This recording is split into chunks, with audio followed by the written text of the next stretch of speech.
It's that show that you know and love. It's that show that you know and love.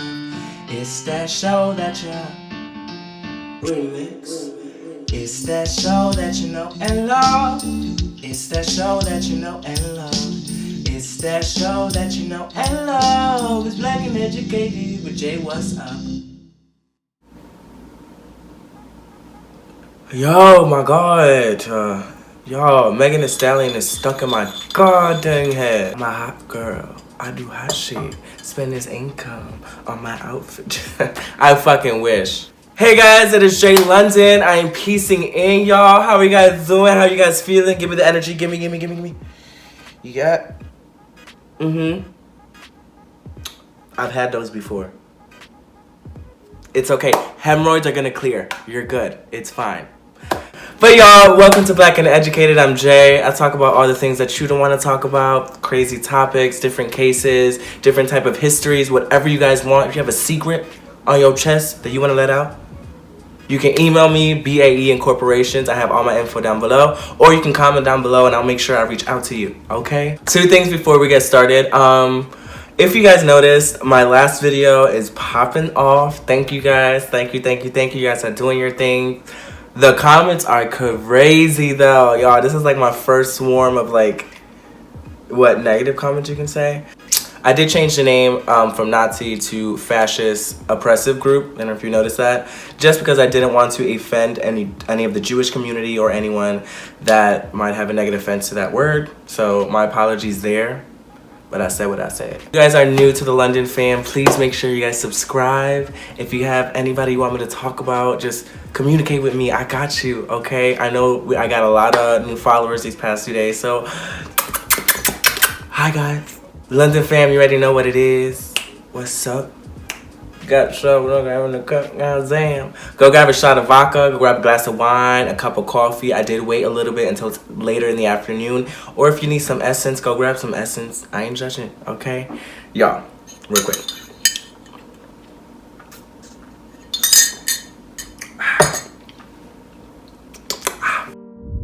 Queen Alberta Jones, she was born November 12th, 1930, and she died August 5th, 1965. So a very short life, which is so sad. She was the first woman to pass the bar exam in 1959.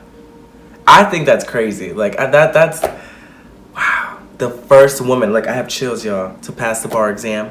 She was a civil rights activist. She was Muhammad Ali's first attorney, and she helped him with the first fight contract that he had.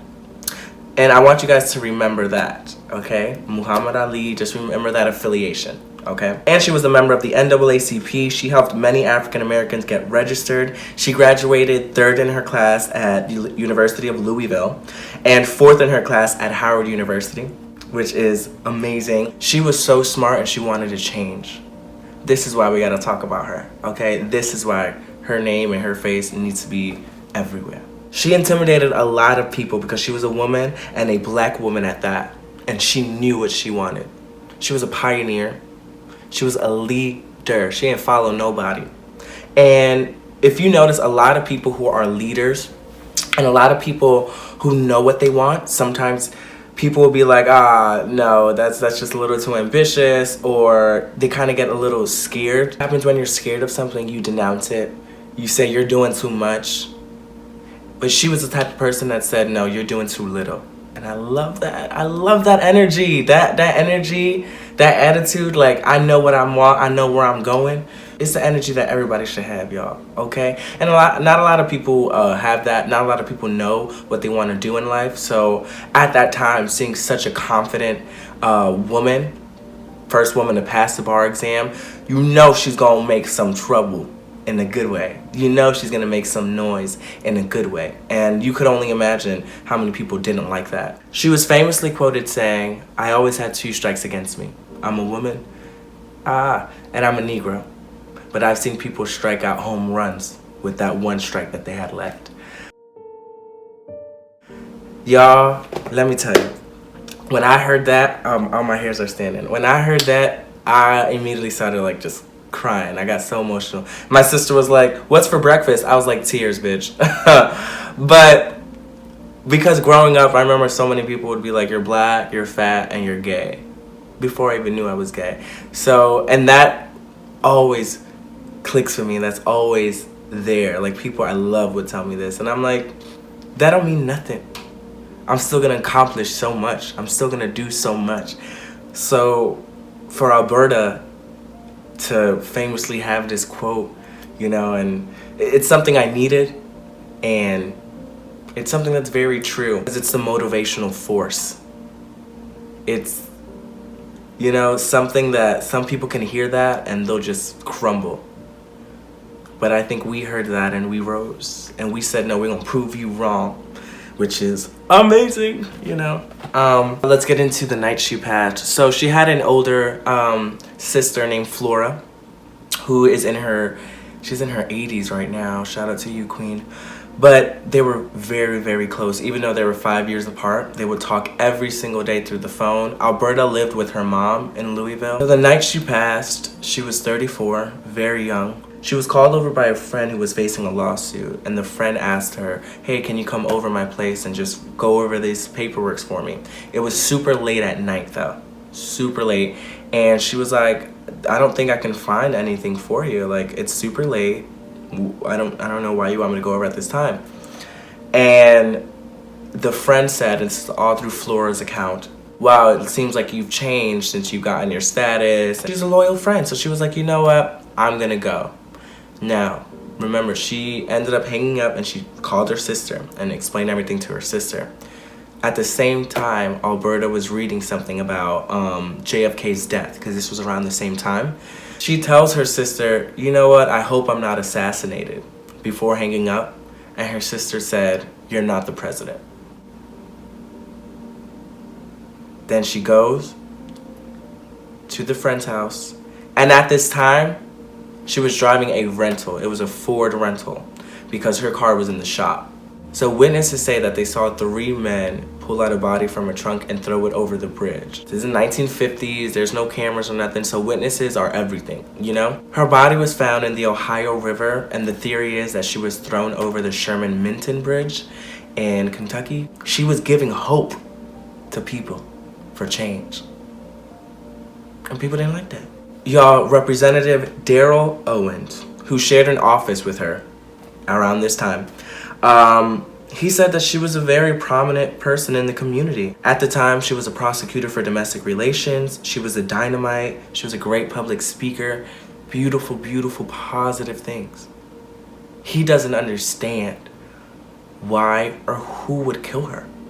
But one theory is, going back to Muhammad Ali, they think that the Nation of Islam sent someone to kill her because she did put in the contract, in the contract that she helped with Mr. Muhammad Ali for the first fight, she put 15% of what he makes has to go into a trust, and Muhammad Ali will open that trust when he's 30. So basically making sure that money's gonna be flowing from when he starts his fight at 18 to 30, you know what I'm saying? Which is very smart amongst other things that she's done within the contract. She was the main person who was in control of Muhammad Ali's money, okay? The Nation of Islam sent someone to kill Alberta, right? So they can have control of Muhammad Ali's money.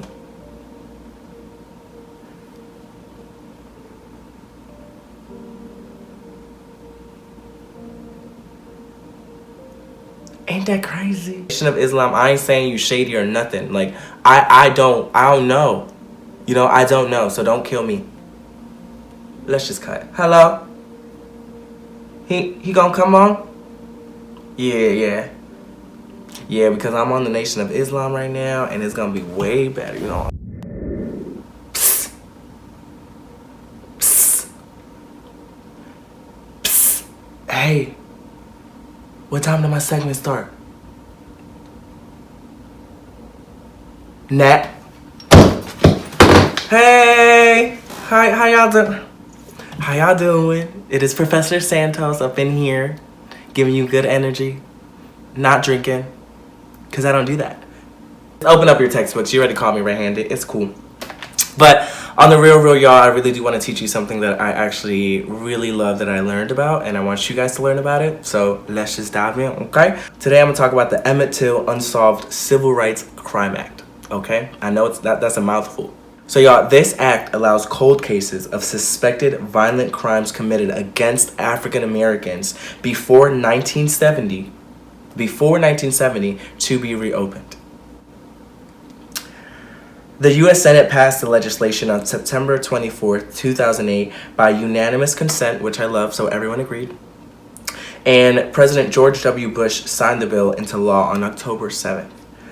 It was introduced by the late John Lewis, which I have a lot of love for, so rest in peace, who was an American statesman and civil rights leader who served in the U.S. House of Representatives for GA5, which is the Georgia's 5th Congressional District, from 1987 to 2020. Y'all, without this legislation being passed, without leaders like John Lewis, who cared so much, who wanted change for the one, not only for the ones that are living now, but the ones that we've lost, for him to come up with this, you know? Emmett Till, he has a very, very big place in my heart. Hopefully one day I get to direct, produce, and maybe even star in the movie. So, gotta say it now. But without this legislation, the Alberta Jones case probably couldn't have been reopened, and we wouldn't know what we know today. This has been Professor Santos, and I'll see you next time, okay? I'm gonna go drink some more, even though I don't drink. Give me my bottle, George. Don't y'all like Professor Santos's shirt? I think y'all should get one at www.baeincorporations.com. I'm just saying. Just a light statistic. Dr. Lee Remington, who took a big curiosity to Miss Alberta after being a law student and seeing her picture hung amongst a number of men, she says, I do believe that Alberta Jones was killed due to what she was doing, due to the work that she was doing. So after her request to reopen the case in 2008 was finally passed by the legislation that Professor Santos was discussing, she found out a lot of stuff. Now, a lot of the stuff, supposedly it was lost since the 60s to now, but she got over 1,600 pages and she went through all of it, and what the stuff that she found was crazy. She gets the case, she gets to reopen it, she gets all these files, and she goes through them. When this all happened, there were fingerprints found on this car of a 17-year-old man. They issued a polygraph test on this man. He was deceptive, y'all. He failed. But yet, the prosecutor felt like there wasn't enough evidence. People started dying out of nowhere. Witnesses started dying, and detectives and police officers that were involved magically died. Like 6 to 8 people died. Right? Poof.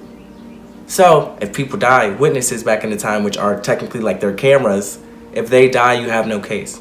The prosecutor dropped the case, closed the case, and closed it for the foreseeable future. So you really can't reopen it. Thank God for leaders like John Lewis who passed that legislation, because at the end of the day, we probably couldn't have reopened this case. And 52 years can pass by, and yet you don't know who did it. You don't know who killed them. And that breaks my heart. Until this day, this pioneer has not gotten justice. It's sad. I'm so done with history repeating itself. I'm so done of not knowing of people who came before me, my ancestors, people who wanted to make a change. I'm so done of schools whitewashing. Like, why the fuck didn't we know about her? She was the first woman to pass the bar exam. You know how many black queens who probably don't even know the story of Alberta Jones, who probably gonna watch this video now and they'll be like, wow, and Google her, and then be like, you know what, Alberta Jones did this, I could do it too. Y'all are queens. We're all kings. We don't need nobody telling us different. If you guys see anyone going through a rough time right now, tell them everything's gonna be okay. Take a deep breath in. Deep breath out through your mouth. And the only thing that you can control is your breath. I know times are tough.